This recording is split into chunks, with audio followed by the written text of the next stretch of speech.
स्वागत है।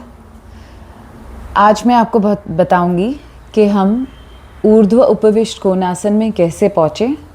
तो वीडियो को एंड तक ज़रूर देखिएगा and like, share and subscribe भी कीजिएगा। तो सबसे पहले हम पैरों को मोड़कर पास में ले आएंगे और बद्ध कोणासन में जाने के लिए घुटनों को खोलेंगे। जितना खोल सकते हैं उतना खोलेंगे। 1 से 10 तक की गिनती करेंगे। छाती खोल के कंधों को पीछे की तरफ मोड़ेंगे। अब यहाँ पे हम जितना हो सके घुटनों को फ्लैप करेंगे। सेम 1 से 10 तक की गिनती रखेंगे।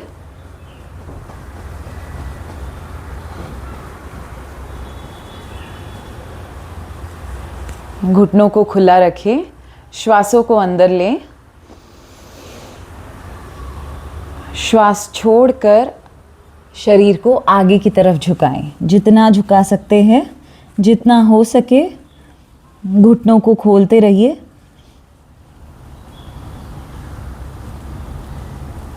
सांस छोड़ते रहें ताकि आप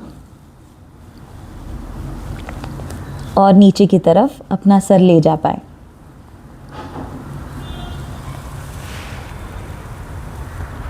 एक से 10 तक की गिनती रखें यहाँ पर। अब हम सबसे पहले क्राउंच आसन में पहुँचेंगे। क्राउंच आसन में पहुँचने के लिए हम अपना दायां पैर सीधा रखकर बायां पैर मोड़ लेंगे इस तरीके से।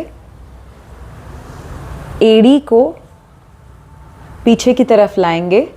अब जितना हो सके पैर को सीधा करेंगे। तो जब पहली स्थिति होगी, शायद आपका घुटना सीधा ना हो पाए, वो आधा ही मुड़े, उस वक्त दुपट्टे की मदद से या योगा बेल्ट की मदद से घुटने को सीधा करेंगे। अब पैरों की जो उंगली है, इसी पैर की उंगली, उसे सर की तरफ मोड़ दें ताकि आपका हैमस्ट्रिंग मसल खुल पाए। जितना आप खोल सके लेके जाएं पैरों को सर की तरफ।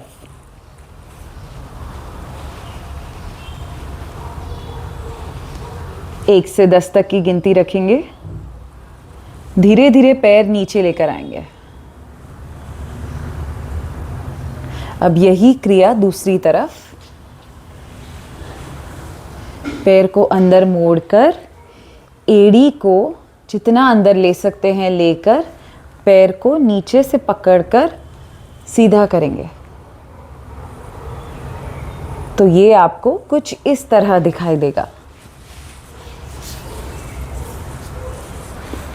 छाती खुली हुई, कंधे पीछे की तरफ, पीठ को सीधा करते हुए। अगर आप यहाँ तक पहुँच गए, पैरों को सर तक मोड़ें।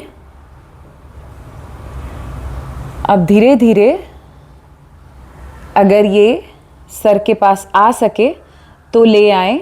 हल्का सा सर घुटने की तरफ ले जाएं। अगर यहाँ नहीं पहुँच पा रहे हैं तो भी अगर घुटना सीधा हो गया तो काफ़ी है। 1 से 10 तक की गिनती, इसे हम क्राउंच आसन कहते हैं।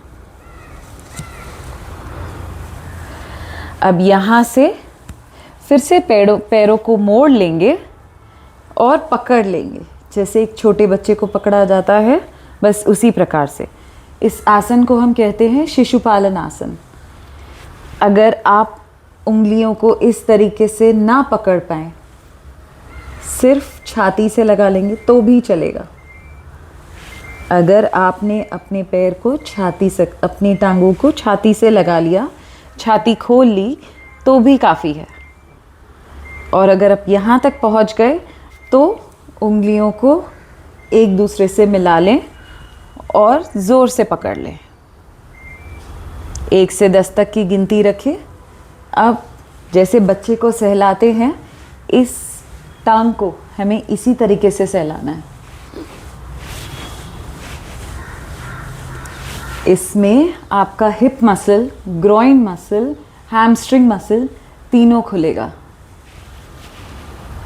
1 से 10 तक की गिनती, छोड़ दें,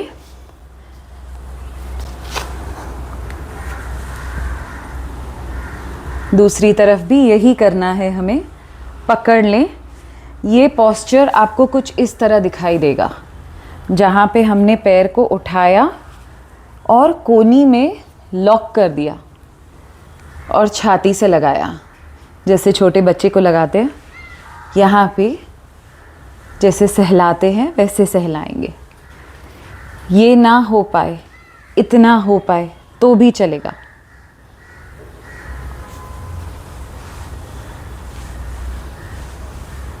सेम 1 से 10 तक की गिनती, रिलीज करें इस पैर को। अब क्राउंच आसन में हम थोड़ा सा डीप चले जाएंगे। हमने फिर से दाहिने पैर को मोड़ा है, इसे पकड़ेंगे बाहिने हाथ से, पैर सीधा कर देंगे जितना आप कर सकते हो, और जो उसके पास में जो हाथ है which is your right hand, जो आपका राइट हैंड है, उसको यहाँ सीधा रखें, यहाँ पीछे रखें और पीछे की तरफ मुड़ जाएं।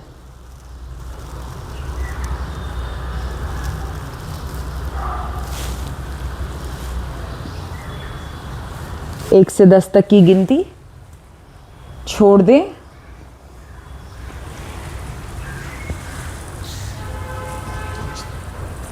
दूसरी तरफ भी सेम, पैर को मोड़ के आपके दूसरे हाथ से उसे नीचे से पकड़ के सीधा कर दें, घुटने को जितना सीधा कर सकते हैं।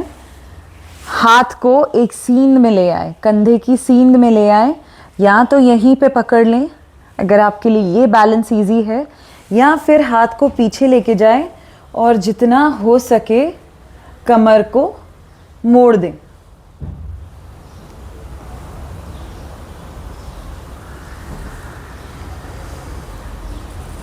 अब इस पोस्चर में हम लास्ट एक आखिरी क्राउंच आसन का वेरिएशन करते हैं। आप इस पैर को, जो आपका राइट है, जो आपका दायां पैर है, उसे राइट हैंड से ही पकड़ें और बाहर की तरफ ले जाएं। जितना हो सके इसे खोल दें। हाथ को, लेफ्ट हैंड को, जो आपका बायां हाथ है, उसे बाएं पैर के बाएं तरफ की कमर के साइड नीचे रख के पुश करके छाती खोल सकते हैं।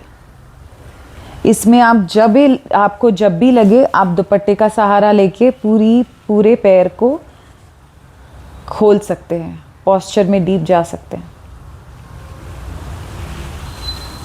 1 से 10 तक की गिनती, दूसरी तरफ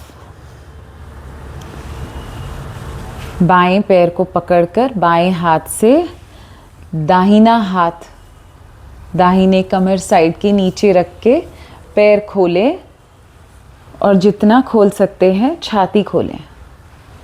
हम बार बार छाती इसलिए खोल रहे हैं ताकि जब आप ऊर्ध्व उपविष्ट कोणासन में पहुंचेंगे तब सबसे ज़्यादा जो बैलेंस करने में मदद करेगी वो आपकी चेस्ट एंड बैक करेगी। धीरे से पैर नीचे ले आएं। अब यहाँ पे हम फाइनल पोस्चर में पहुँचते हैं। पैरों को मोड़ दें, छाती खोलें, यहाँ पैरों की उंगलियों को पकड़ लें, एक एक करके पैर खोलें, छाती खुली और तनी हुई। अब दूसरा पैर खोलें। अगर आप यहाँ पे इस पोस्चर में फर्म है तो जितना खोल सके खोले, आँखों को ऊपर की तरफ। किसी भी पोस्चर में स्टिल रहने के लिए अपनी आँखों को एक जगह पर ध्यान केंद्रित करना ज़रूरी है या फोकस रखना ज़रूरी है ताकि आप पोस्चर में स्टिल रह सकें। अगर हम इस तरफ कमर को मोड़ देंगे तो पोस्चर छूटेगा, इसीलिए कमर को न मोड़ते हुए, छाती को न नीचे झुकाते हुए, छाती तनी हुई। पोस्चर छोड़ें। इसी पोस्चर को अगर आप दुपट्टे से शुरुआत करना चाहें या योगा बेल्ट से, आजकल लूप बेल्ट्स भी आती हैं, योगा बेल्ट में लूप्स होते हैं जो कि और आसान बना देते हैं।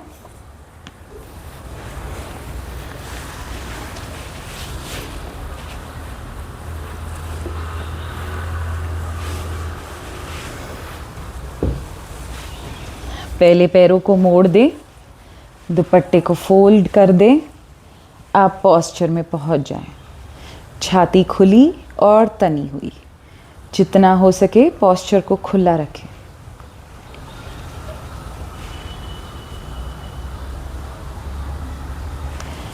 इसे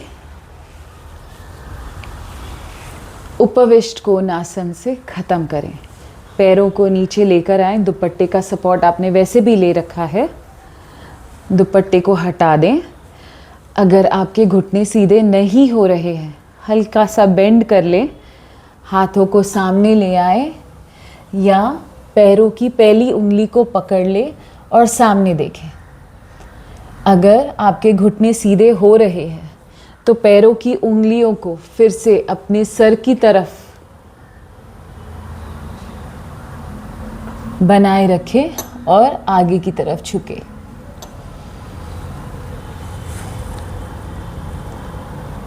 अगर आप यहाँ तक आसानी से पहुँच गए हैं, हाथों को कप शेप में बनाकर आगे की तरफ ले जाएं और सांस छोड़ते रहें।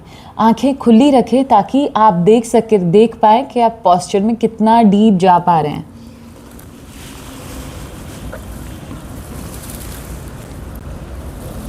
अगर आपने पैरों की उंगलियां ढीली छोड़ी तो पोस्चर भी बिगड़ जाएगा, इसीलिए पैरों की उंगलियों को सर की तरफ मोड़े रखें। होते रहें। अब धीरे धीरे छाती को ले जाएं फ्लोर की तरफ। 1 से 10 तक की गिनती। धीरे धीरे पोस्चर से बाहर आए। अगर कोई क्रैम्प या कैच इस पोस्चर के दरमियान आया है तो पैरों को सीधा करें, हाथों को ऊपर ले जाएं, नीचे जाके पश्चिमोत्तानासन में पोस्चर को स्थिर रखें। जितना हो सके घुटनों को सीधा कर दें।